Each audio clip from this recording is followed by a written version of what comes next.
আসসালামু আলাইকুম প্রিয় দর্শক, শুরু করছি পবিত্র কোরআনের একটি কালিমা দিয়ে।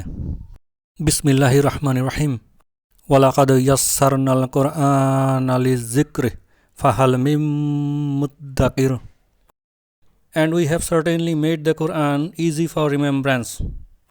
So, is there any who will remember? কোরআন আমি সহজ করে দিয়েছি উপদেশ গ্রহণের জন্য, সুতরাং উপদেশ গ্রহণকারী কেউ আছে কি? সূরা আল কামার আয়াত 17, 17th verse.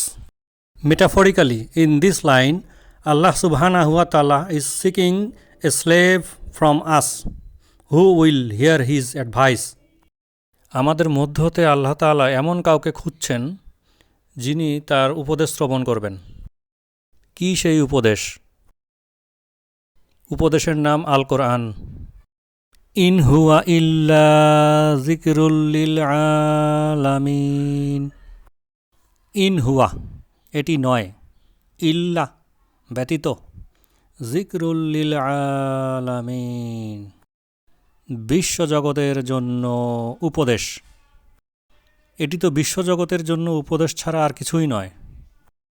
This is nothing but an advice for the world. সূরা তাকভীর আয়াত 27।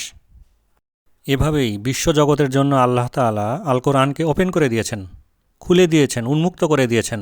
বলেছেন, যার ইচ্ছা সে এখান থেকে অ্যাডভাইস নিতে পারে, উপদেশ নিতে পারে, কোনো সমস্যা নেই। যার কোনো ইচ্ছাই নেই তার সাথে কোনো জোরাজুরি নেই। নিলে নাও, না নিলে নাই, অন্তত একবার পড়ে তো দেখতে পারো। বাসীরাও ওয়া নাযীরা, সুসংবাদদাতা এবং সতর্কবাণী। যদি কেউ প্রশ্ন করে আসলে আল কোরআন কি, তার একবারে সংক্ষিপ্ত উত্তর, বাসীরাও ওয়া নাযীরা, সুসংবাদদাতা এবং সতর্কবাণী। Good news for good people, bad news for bad people. যারা উপদেশ গ্রহণ করতে চায় তাদের জন্য এটি গাইডেন্স, ইনস্ট্রাকশনস। হুদাল্লিল মুত্তাকিন, মুত্তাকিদের জন্য পথনির্দেশ, আর কাফিরদের জন্য সর্বনাশ। একে আরও বলা হয় কিতাবুন ফুসসিলাত, ডিস্টিংক্টলি এক্সপ্লেইনড, বিশদভাবে ব্যাখ্যায়িত। এর ভেতরে কোনো বিষয়ে কোনো ধোঁয়াশা নেই, কোনো সন্দেহ নেই। এর প্রতিটি আয়াত এক একটি ওহী, এক একটি নির্দেশনা। ইন হুয়া ইল্লা ওয়াহয়ু ইউহা, এটা তো ওহী যা তার প্রতি প্রত্যাদেশ হয়। কাফিররা যারা সন্দেহ করত যে এগুলো আসলে জাদুমন্ত্র, রাসূলুল্লাহ সাল্লাল্লাহু আলাইহি ওয়াসাল্লাম হঠাৎ করে কী যেন হয়ে যায় আর প্রকাশ্যে এসে তিনি এসব বলতে থাকেন, তাদের উদ্দেশ্যে আল্লাহ তাআলা বলেন, ইন হুয়া ইল্লা ওয়াহয়ু ইউহা, এটি তো ওহী যা তার প্রতি প্রত্যাদেশ হয়।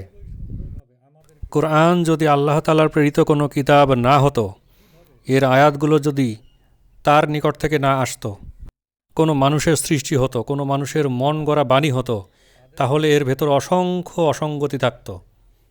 মানুষের সৃষ্টিতে ভুল থাকে, আল্লাহর সৃষ্টিতে কোনো ভুল থাকে না। আল কোরআনের ভুল ধরতে এসে আজ পর্যন্ত অসংখ্য অমুসলিম মুসলমান হয়ে গিয়েছেন।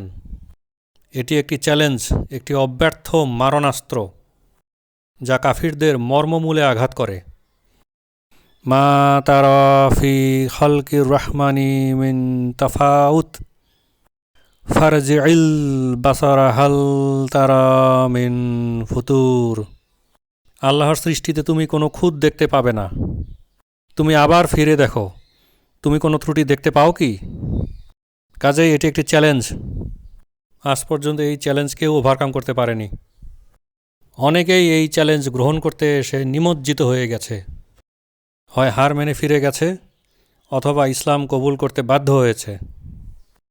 প্রিয় দর্শক, এই লিভিং মিরাকেলটি আমরা সবাই স্টাডি করব, অধ্যয়ন করব, এর অর্থ এবং দিক নির্দেশনা বোঝার চেষ্টা করব। আজ এ পর্যন্তই। পরবর্তীতে অন্য কোনো পর্ব নিয়ে আপনাদের সামনে আবার আসব ইনশাআল্লাহ।